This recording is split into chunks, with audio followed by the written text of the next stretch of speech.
সারা রাত জার্নি করার পর কিভাবে গিয়ে লোকনাথ বাবার আশ্রমে পৌঁছালাম আর তখন কয়টা বাজে সবই আজকের ব্লগে তোমাদের সাথে শেয়ার করব। সো স্কিপ না করে পুরো ব্লগটা দেখো, আশা করছি ভালো লাগবে। 3.5 ঘন্টার জার্নির পর মাত্র 2 ঘন্টার রেস্ট নিয়ে এখন বারোদি যাওয়ার জন্য সারা রাতের জার্নি আবারও শুরু করে দিলাম। বাসা থেকে বেরিয়ে যাওয়ার আগে অনেক হাসাহাসি আর মজা করেছিলাম। বাসা থেকে কিছুটা পথ হেঁটে তারপর গিয়ে বাসে উঠতে হবে, আর বাসটা যে জায়গায় দাঁড়িয়ে আছে সেই জায়গাটা নাকি তাদের বাজার। আর এদিকে দুষ্ট বুড়া তো ঘুমিয়ে একদম লুটোপুটু খেয়ে গেছে। তারপরে ব্যাগ টেক নিয়ে বাবা অনেকটা আগেই কিন্তু বের হয়ে গেছে। আর এদিকে রাস্তাতে এসে দেখি বর্মা দাঁড়িয়ে আছে। বর্মা আমাদের বকা দিয়ে বলছিল অনেকেই গিয়ে সিটে বসে পড়েছে, তোরা তো জায়গায় পাবি না, তাড়াতাড়ি করে যা। আর বর্মা যাচ্ছে না, বর্মা কালকে তার নাতনি সীমন্তন্নে যাবে। দুইটা উৎসব খুবই একসাথে পড়ে যাওয়াতে কেউ এইখানে যাচ্ছে কেউ ওইখানে যাচ্ছে। আর ছোট দিদাও যাচ্ছে না, ছোট দিদার মেয়ের সীমন্তন্ন, কালকে সে সেইখানে যাবে না, কিন্তু তার সবকিছু রেডি করে দিতে হবে, যার জন্য আর তার যাওয়া হলো না। এখন হয়তো বা 10:30টার মতো বাজে, সব দোকান পার্টি কিন্তু বন্ধ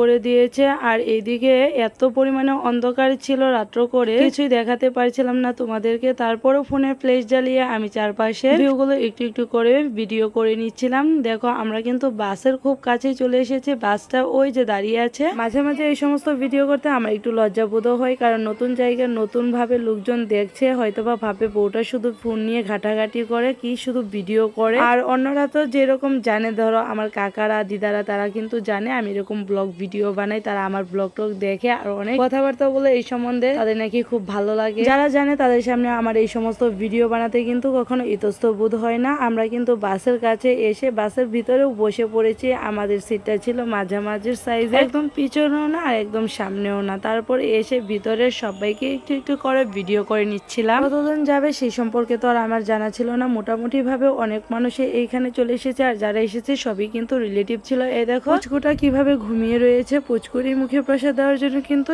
এত দূর জার্নি করে সবাইকে নিয়ে যাওয়ার কারণ, আর সে কিন্তু তার দিদুনের কোলে ছিল। বাস ছাড়তে আরো দেরি হবে, এখনো লোকজন আসা বাকি রয়ে গেছে। দুষ্টপুরা কিন্তু ঘুম থেকে উঠে গেছে। বাসে উঠার পর আমরা ফোনে কথা বলছিলাম বাসায়, হঠাৎ করে অন্য একজন বাবার ফোনে কল করে বলল যে দাদুর অবস্থা নাকি খুবই খারাপ। বাবা এসে বলার পর আমি বললাম কিছুক্ষণ আগেই তো আমরা বাসায় ফোন দিয়ে কথা বললাম যে দাদু নাকি ঘুমাচ্ছে, খাবার খাচ্ছে না। 2 দিন সে একটা না ঘুমানোর পর এরকমটা করে, আমরা বাসায় থাকতে বাস ছেড়ে দিয়েছে। তারপর আবারও ফোন দিলাম, ফোন দেওয়ার পর বললো না ওইরকম কোনো কিছুই না, তোমরা টেনশন করো না, নিশ্চিন্তায় যাও। তারপরেও কি আর ওইরকম ভাবে মনের অবস্থা থাকে, বুড়া লোক কখন কি হয়ে যায়। খুবই টেনশন করে আমরা বের হয়ে গেলাম। কতটা দূরের রাস্তাতে আছি, যদি কিছু হয় বা কি অবস্থায় হবে। ভিতরে ভিতরে শুধু একটু ভয় কাজ করতেছিল, কোনোভাবেই মনটাকে আনন্দদায়ক করতে পারতেছিলাম না। বাবা তো বাসে ওঠার পর খুবই আনন্দ করে বলতেছিল যে ওরা শাশুড়ি বউ মিলেই কিন্তু সারা রাত্র নিচে গিয়ে কাটিয়ে দেবে, কোনো টেনশনই নেই জানি নিয়ে। কিন্তু এরকম খবর শোনার পর বাবার মনটা অনেক খারাপ হয়ে যায়। আর বাবা কিন্তু আমাদের পিছনের সিটেই বসেছে। বাবা হয়তোবা এখন ঘুমিয়ে গেছে।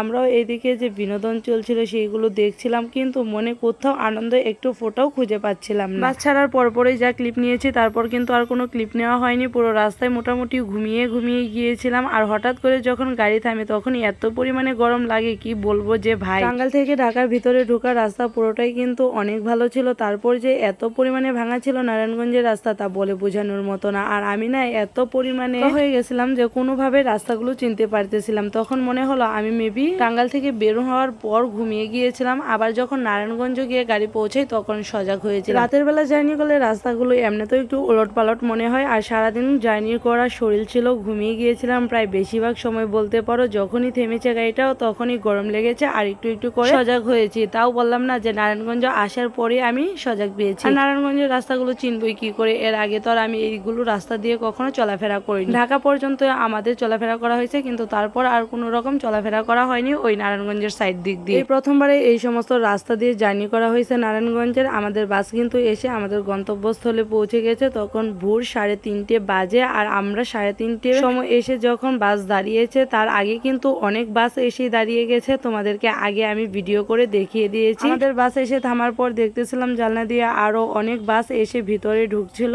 আর প্রত্যেকটাই মেবি অন্নপ্রাশনেরই হবে। অনেকগুলো যাত্রী দেখা যাচ্ছিল, আর বেশিরভাগ এখানে কিন্তু অন্নপ্রাশনেরই বাবুদের নিয়ে আসা হয়। বাসটা থামার সঙ্গে সঙ্গে দুষ্ট বুড়ারও ঘুম ভেঙে যায়, আর কিন্তু ঘুমাই নাই সে। বাবাও নেমে গিয়েছিল বাসটা থামার পরপরই নিচে। আমরা আর নিচে নামিনি, প্রায় আধা ঘন্টা সময়ের মতো হবে আমরা বাসের ভিতরে বসে সবাই সময় কাটাই। তারপর আমরা বাস থেকে নেমে এবার মন্দিরের সামনের দিকে এগিয়ে যাচ্ছিলাম। আর আমরা যেই সময় এসে দাঁড়িয়েছিলাম তখন কিন্তু মন্দিরের আঙিনা আঙিনার দরজাই খোলা হয়নি, আর এখন হয়তো বা খুলেছে, যার জন্য আমরা বাস থেকে নেমে এসেছি। আর ভিতরে এই প্রথমবারই কিন্তু আমার যাওয়া, এর আগে আমার লাইফে কখনো যাওয়া হয়নি। এত এত জায়গা থাকতে বাবা এসে কোথায় উদিত হয়েছে, এটাই সবচাইতে বেশি মানুষের মনে আকর্ষিত একটা বিষয়। আর এত পরিমাণে জাঁকজমক একটা জায়গা দেখার পর মনে এমনিতেই তোমার ভক্তি চলে আসবে। আর আমি বাইরে থেকে ভিডিও করতে করতে কিন্তু একদম ভিতর পর্যন্ত যাচ্ছিলাম। রাতের অন্ধকারে ভিডিও করা আর ক্লিপগুলো ওইরকম কিন্তু পরিষ্কার আসে নাই। আমরা কিন্তু ভিতরে ঢুকে গেলাম মন্দিরের আঙিনার, আর আমি পুরো আঙিনাটা একটু ঘুরিয়ে ঘুরিয়ে ভিডিও করিয়ে দেখিয়ে দিলাম তোমাদেরকে।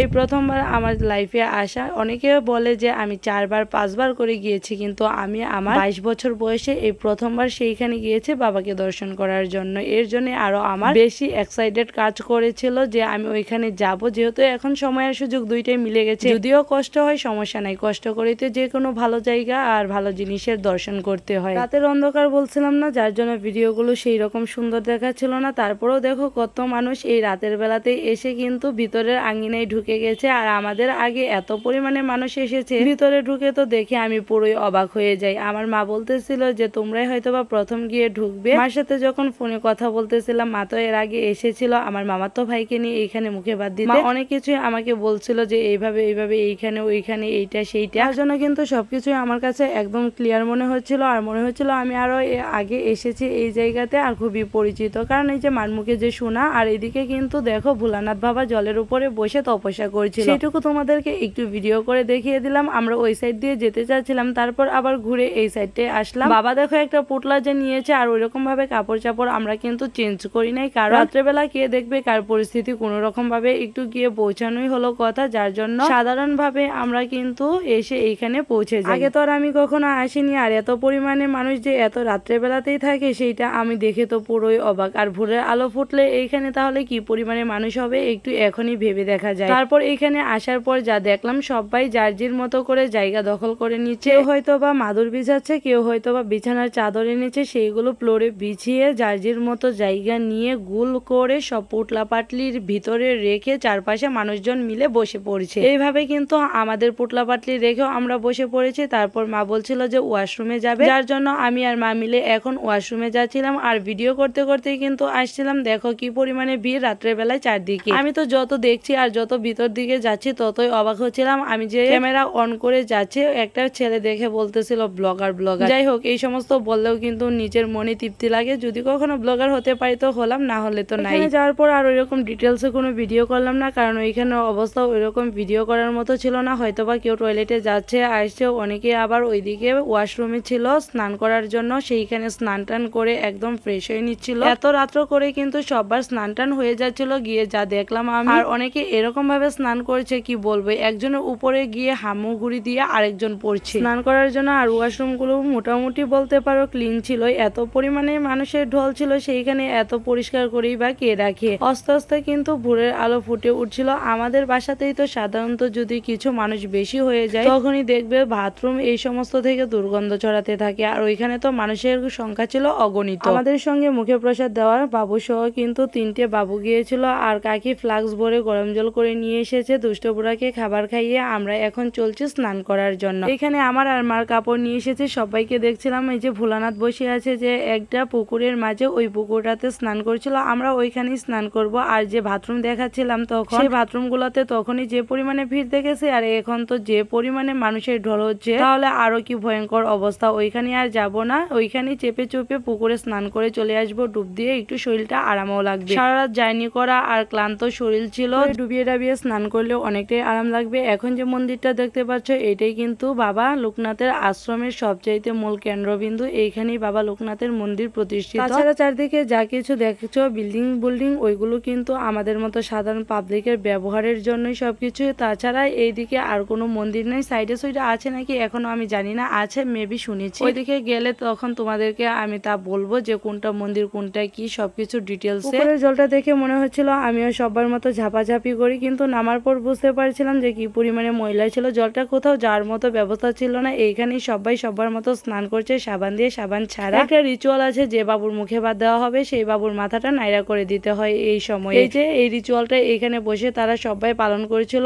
আর তখন বাবুটা এত পরিমাণে কান্না করছিল যে কোনোভাবেই তার মাথাটা নাইরা করতে দিচ্ছিল না। অনেকটা সময় পর আবার তার বাবা নিয়ে বসেছে। আমার বড় কাকা হয়, বড় দাদুর বড় ছেলে। তারপর কিন্তু কাকাও অনেকটা চেষ্টা করার পর পারছিল না তার মাথার চুলগুলো কাটার জন্য। আর এদিকে নাপিতের সব যন্ত্রপাতিও আমি একটু ভিডিও করে তুলে নিয়ে আসলাম। আমি কিন্তু দুষ্টু বুড়াকে নিয়ে দাঁড়িয়েছিলাম। মা চলে গিয়েছে স্নান করার জন্য, যার জন্য আমি দুষ্টু বুড়াকে নিয়ে দাঁড়িয়ে কাপড় টাপড় পাহারা দিচ্ছিলাম। আর সাথে দুষ্টু বুড়াকে মা স্নান করে আসার পর দুষ্টু বুড়াকেও আমি স্নান করিয়ে দিই, কারণ সারা রাত্র জার্নি করেছে, শরীরটা তার খুবই ক্লান্ত আর ঘুমও হয়নি ওইরকম ভাবে। যদি একটু শরীরটা আরাম লাগে জলের ছোঁয়াতে, রিচুয়াল তো রিচুয়াল, এই রিচুয়াল যদি পালন না করা হয় তাহলে কি আর শুভ কাজ শুরু করা যায়। তারপর কিন্তু পুচকুকে নিয়ে আমার বড় দিদা দাঁড়িয়ে গেছে নাইরা করে দেওয়ার জন্য। এখন মোটামুটি শান্তই ছিল, তার দিদা তাকে এইটা সেইটা দেখাচ্ছিল। আজকের ব্লগটা এই পর্যন্তই। তোমাদের সাথে অন্নপ্রাশনের রিচুয়ালগুলো আর বারোদিতে কিভাবে সময় কাটালাম সারাটা দিন সেইগুলো আরেকটা ব্লগে শেয়ার করবো। সেই পর্যন্ত সবাই আমার পেজের সাথে থাকো, নতুন ব্লগের অপেক্ষায় থাকো। টাটা।